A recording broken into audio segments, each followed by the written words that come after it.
नमस्कार साथियों, कहानी की सीरीज में मैं दीपक पारिक लेके आया हूँ आज एक और कहानी।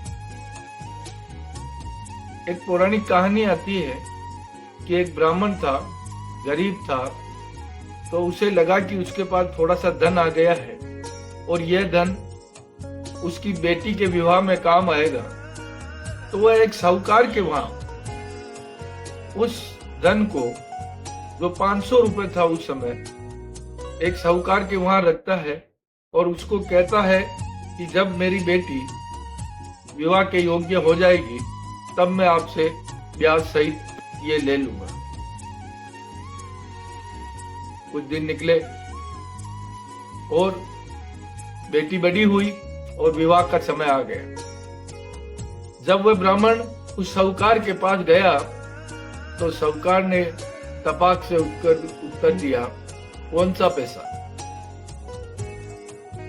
कुछ है आपके पास लिखित में या यूं ही मौखिक खर्च? आपने मेरे यहाँ कोई पैसा जमा नहीं कराया। जाओ और आज के बाद कुछ किया तो मुनीम इसको धक्के देके मार निकाल देना। ब्राह्मण बहुत चिंतित था। तब उसे लगा कि मेरे नगर के राजा के पास मुझे जाना चाहिए। तो वह अपनी अर्ज लेकर राजा के पास गया और राजा ने कहा कि मैं कल यात्रा पे आऊंगा, शहर भ्रमण पे निकलूंगा और जब मेरी बग्गी गुजर रही हो तब तुम उस दुकान वाले के वहां खड़े मिल जाना।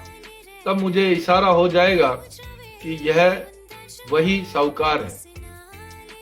दूसरा दिवस हुआ, राजा की बग्गी निकल रही थी। वह ब्राह्मण उस साहूकार के वहां दुकान के बाहर खड़ा हो गया और जैसे ही राजा की बग्गी निकली उसने प्रणाम करके हाथ जोड़ा। राजा ने बग्गी रोक दी और राजा ने कहा, अरे अरे आओ मेरे मित्र, आओ बैठो। और उसने बग्गी में बिठाया उस ब्राह्मण पुत्र को और आगे ले जाकर उतार दिया। तो उसने कहा, लो तुम्हारा काम हो गया। जब यह सब चीज, सारा नजारा साहूकार ने देखा तब साहूकार को लगा कि यह तो राजा का मित्र है और कल कोई परेशानी पैदा ना कर देवे।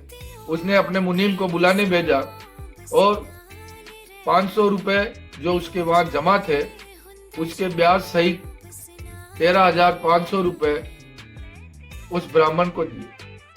तो इस कहानी से हमें क्या शिक्षा मिलती है कि जब एक नगर का राजा और उसकी जान पहचान और उसको अर्जी लगाने से अगर हमारी किसी समस्या का हल हो सकता है तो सोचे कि संसार के राजा और इस सृष्टि के निर्माता, इसके रचयिता उस ईश्वर के यहाँ अपनी अर्जी और आराधना और उसको मित्र मानने से क्या नहीं हो सकता।